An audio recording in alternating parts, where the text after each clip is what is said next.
என் பேர் பச்சையப்பன். நான் காரைக்காலில் உள்ள ஒரு தனியார் பள்ளியில் ஆசிரியராக இருக்கேன். சரிங்களா? அதே மாதிரி நான் ஒரு தடவை ரத்தம் எங்கள் பெரியமாவுக்கு வேணும்னு சொல்லிட்டு ரொம்ப கஷ்டப்பட்டேன். அப்போ என் ஃப்ரெண்டு அப்துல்லா வந்து தவீத் ஜமாத் வழியாக இங்கேருந்து கோயம்புத்தூருக்கு ஒரு 2 கால் தான் வேலை முடிஞ்சிருச்சு எனக்கு. அதுக்காக நான் நன்றி சொல்லிக்கிறேன். சரிங்களா? குர்ஆன் வசனம் 33வது அத்தியாயம் 50, 51, 52 அதுலேருந்து நான் வசனத்தை படிக்கல, கேள்வி மட்டும் கேட்டது. அந்த குர்ஆன் வசனத்தில் என்ன சொல்லியிருக்காங்கனாக்கா, நபிக்கு மட்டும் பல பெண்களை அவர் விரும்பும் அளவிற்கு அவர் ஆசைப்படும் பெண்களை எல்லாம் திருமணம் செய்ய குர்ஆன் அனுமதிக்கிறது. இது எவ்வாறு சாத்தியமாகும்? அதே மாதிரி அந்த வசனத்தில் சங்கடம் அவர்களுக்கு ஏற்படாமல் இருக்க அவருக்கு மட்டும் பிரத்யோகம் எனவும் குர்ஆன் கூறுகிறது. இதனால் அவர்களுக்கு என்ன சங்கடம் ஏற்படுகிறது? சரிங்களா? அதே மாதிரி அவர் மதீனாவில் அவரோட தோழர்கள் சிலர் கேட்குறாங்க அவர்கிட்ட, எங்களால் ஒரு கல்யாணம் பண்ணிக்கிறது கூட எங்களுக்கு வசதி இல்லை, அதுக்காக நாங்கள் ஆன்மீனிக்கம் செஞ்சுக்கலாமான்னு கேட்குறாங்க. அதுக்கு அவங்க தடை விதிக்கிறாங்க. அப்படி இருக்கக்குள்ள இவங்களுக்கு மட்டும் நிறையா பெண்களை, அவங்க விருப்பப்படும் பெண்களை எல்லாம் கல்யாணம் பண்ணிக்கலாம் அப்படின்னு சொல்லிட்டு குர்ஆனில் இருந்து சொல்கிறாங்க. ஆனால் அவங்களுக்கு ஒரு கல்யாணம் கூட அவங்களால பண்ணிக்க முடியல. ஏன் அந்த மாதிரி நிலைமை? அதான் சார் என்னோட கேள்வி. சகோதரர் நல்ல குர்ஆன்ல இருந்து ஒரு கேள்வி கேட்குறாங்க. அவங்க சொன்ன அந்த வசனம் இருக்கிறது குர்ஆனில் என்ன வருதுன்னா, நபிகள் நாயகத்தை பற்றி சொல்லிட்டு வரும் பொழுது அவர்களுக்கு பிரத்யேகமாக ஒரு திருமணத்தை இறைவனே ஒரு பெண்ணை மணமுடித்து வைத்து விட்டு இறைவன் சார்பில் இந்த பெண்ணை திருமணம் செஞ்சுக்குங்க அப்படின்னு கட்டளையிடப்பட்டு அந்த வரலாறு பேசிக்கொண்டே வர்ற வழியில தான் இது உங்களுக்கு மட்டும்தான் பிரத்யேக அனுமதி, மற்றவங்களுக்கு இந்த அனுமதி கிடையாது அப்படின்னு குர்ஆன்ல அந்த வசனம் இருக்கிறது. நபிகள் நாயகத்துக்கு மட்டும் இப்படி பல பெண்களை திருமணம் செய்வதற்கு அனுமதி வழங்கப்பட்டதனுடைய பின்னணி என்னன்னு கேட்குறாங்க. மேலோட்டமாக இதை பார்க்கும்போது நபிகள் நாயகத்தை ஏதோ ஒரு காம சிந்தனை அதிகம் படைத்த ஒருவரை போன்று வெளி தோற்றத்தில் தெரியுது. ஆனால் உண்மையில் அது கிடையாது. நபிகள் நாயகத்துக்கு இப்படி ஒரு பிரத்யேக அனுமதி வழங்கி நிறைய பெண்களை மணமுடித்துக் கொள்வதற்கு அனுமதி வழங்கப்பட்டதனுடைய பின்னணி காம உணர்ச்சி அதனுடைய பின்னணி முதல்ல கிடையவே கிடையாது. ஏன் இதை முதல்ல நான் சொல்றேன்னா, இந்த வசனத்தை மையமாக வைத்து பெரும்பாலும் பேசக்கூடிய விமர்சனங்களை இப்படித்தான் வைக்கிறாங்க. எவ்வளவு மோசமா இருந்திருக்கிறாரு பாருங்க, இத்தனை பெண்களை கல்யாணம் முடிச்சிருக்கிறாரு, அப்ப அவர் இந்த சல்லாபத்துக்காக வேண்டியதான் இந்த வேலைகளில் ஈடுபட்டிருக்கிறாரு என்று சொல்லி வாதத்தை எடுத்து வைக்கிறாங்க. ஆனா நபிகள் நாயகத்துடைய திருமண வரலாறு நீங்க படிச்சு பார்த்தீங்கன்னா அதுக்கு காமம் பிரத்யேகமான காரணம் கிடையாதுங்கிறத ரொம்ப தெளிவா புரிஞ்சுக்கலாம். ஏன்னு கேட்டா, நபிகள் நாயகம் அவர்கள் ஒரு மனிதன் இயல்புல அந்த பாலியல் தேவைக்காக வேண்டி திருமணம் முடிக்கிறதா இருந்தா, அதுவும் அதிகமான பெண்களை மனம் முடிக்கிறதா இருந்தா எந்த பருவத்தில் மனம் முடிப்பார்? ஒரு 25 வயசு, ஒரு 30 வயசு, ஒரு 35 வயசு, 40 வயசு, இந்த பருவம் தான் அந்த பாலியல் தேவைகள் அதிகம் இருக்கிற பருவம். அப்படியே திருமணம் முடிச்சாலும் அந்த திருமணத்தில் தனது தேவையை பூர்த்தி செய்வதற்குரிய உடல் பலம் இருக்கிற பருவம் அந்த பருவம் தான். அந்த பருவத்தில் நபிகள் நாயகம் செய்த திருமணம் எவ்வளவுன்னு கேட்டீங்கன்னா, அவருடைய 25வது வயதுல திருமணம் முடித்தார். 25வது வயசுல இருந்து கிட்டத்தட்ட 10-13 ஆண்டுகளுக்கு நெருக்கமாக வேற திருமணத்தின் பக்கம் அவர் நாட்டம் கொள்ளவே இல்லை. 35-40 வயசு வரைக்கும் நபிகள் நாயகத்துடைய வரலாறு எடுத்தா 50 வயசு வரைக்கும் 25ல முடிச்சாரா, 40 வயதில் தான் தன்னை இறை தூதர் என்று சொல்லுகிறார். 40 வயசு வரைக்கும் அதே ஒரே பெண்மணி தான், ஹதீஜா என்ற அந்த மனைவியோடு தான் வாழுகிறார்கள். 40 தாண்டி 50 தொடுகிறார்கள். 50 வயசுலையும் ஒரே பெண்ணு தான், ஒன்றுக்கு மேற்பட்ட பெண் பக்கம் போகவே இல்லை.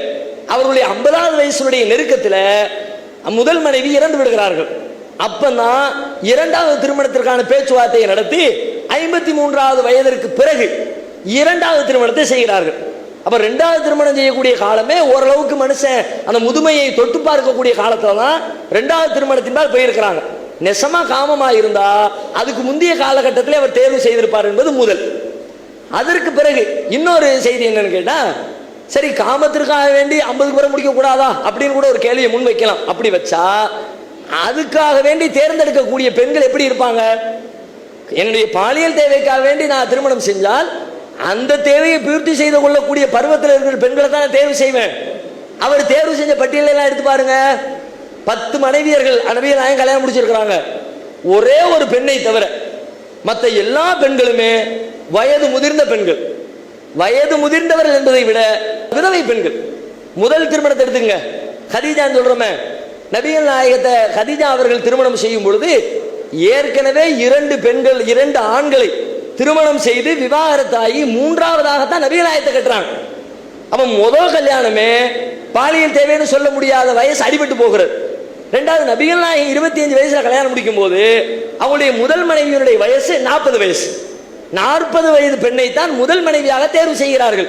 அப்போ நபி அடுத்தடுத்து நடக்கிற எல்லா கல்யாணத்தையும் இரண்டாவது திருமணம் செய்த ஆயிஷா என்ற ஒரே ஒரு பெண்ணை தவிர மற்ற எல்லாருமே 55 வயசு, 58 வயசு, 59 வயசு, 60 வயசு, 63 வயசு, எல்லாருமே ஏஜ்டு பீப்புள் தான்.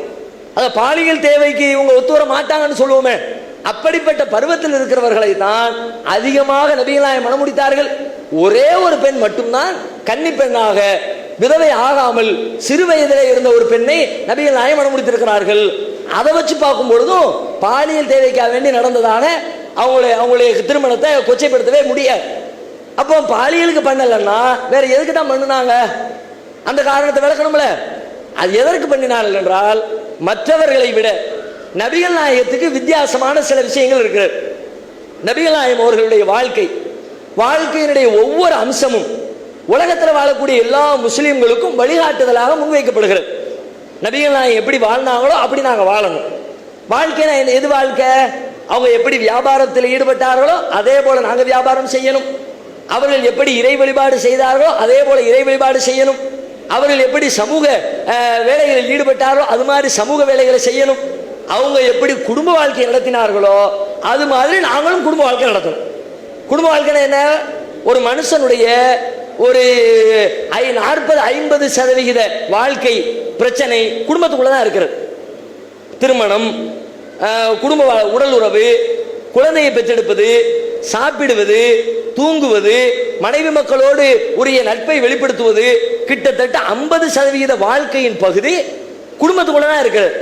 அப்ப 50% விஷயங்கள் வெளியில இருக்கிறது. வெளியில உள்ளவர்கள் பார்த்து கேட்டு சொல்லி மற்றதை சொல்லிடுவாங்க. பள்ளிவாசல் வந்து எப்படி தொழுதாங்க, எத்தனை பேர் பார்த்திருப்பாங்க சொல்லிடுவாங்க. எப்படி போர்க்களத்தில் போர் செஞ்சாங்க பார்த்தவங்க சொல்லிடுவாங்க. ஆனா எப்படி தூங்குனாங்கன்னு எப்படி தெரிஞ்சுக்கிறது? எப்படி பல்லு தேய்ச்சாங்க, எப்படி குடும்ப வாழ்க்கையில் ஈடுபட்டாங்க, குடும்ப வாழ்க்கையில் ஈடுபட்ட பிறகு என்ன மாதிரி நடந்துக்கிட்டாங்க, பிள்ளைங்களுக்கு என்ன போதிச்சாங்க, இந்த விஷயங்களை எல்லாம் சொல்லி தரணும்னா அவர்களுடைய மனைவிமார்கள் வழியாக மட்டும்தான் இந்த விஷயம் உலகத்துக்கு வரும். மனைவி இல்லாட்டி இந்த விஷயம் உலகத்துக்கு வர்றதுக்கு சான்ஸே இல்லை. எல்லாமே வீட்டுக்குள்ள நடந்ததுல. இந்த மாதிரி நூற்றுக்கணக்கான காரியங்களை வீட்டுக்குள்ள செஞ்சிருக்கும் பொழுது அந்த விஷயங்களை வெளியில சொல்வதற்கு ஒரே ஒரு பெண்மணி மாத்திரம் இருந்தால், 2 பெண்மணி மாத்திரம் இருந்தால் எல்லா விஷயமும் வெளியில வராது. 2 நினைவு வச்சிருப்பாங்க, நாளை மறந்துடுவாங்க. மனிதனுடைய இயல்பு. இவங்க ஒன்று சொல்லணும்னு நினைப்பாங்க, ஒரு விஷயம் இதெல்லாம் ஒரு முக்கியமான விஷயமா இதெல்லாம் போட்டு ஏன் சொல்லிக்கொண்டு அப்படி சொல்லாமல் கூட விட்டு விடலாம். அதே நேரத்தில் அதிகமான பெண்கள் மனைவியர்கள் இருந்தால் ஒவ்வொருத்தர் ஒவ்வொன்றை சொல்லுகிற பொழுது வீட்டுக்குள்ள எப்படி நடந்தார்கள் என்ற மொத்த விஷயங்களும், தூங்கியதிலிருந்து பல் துலக்குவதிலிருந்து தலைவாரியதிலிருந்து இன்ச்சு பை இன்ச்சா எல்லா விஷயமும் எங்களுக்கு வரலாற்றில் பதிவு செய்யப்பட்டிருக்கிறது. இது எல்லாம் எப்படி தெரியும்? நிறைய பேர் இருந்தாங்கன்னா ஆளாளுக்கு ஒன்று சொல்லுவாங்க. ஒருத்தர் 2 மறந்தாலும் இன்னொருத்தருக்கு அந்த 2 நினைவுல இருக்கும். இந்த முக்கியமான பிரதானமான நோக்கத்திற்காகத்தான் நபிகள் நாயகத்திற்கு மாத்திரம் பிரத்யேகமாக இந்த அனுமதியை இஸ்லாம் வழங்கியது. மற்றவர்களுக்கு இந்த அனுமதி இல்லை என்று மறுக்கப்பட்டிருக்கிறது.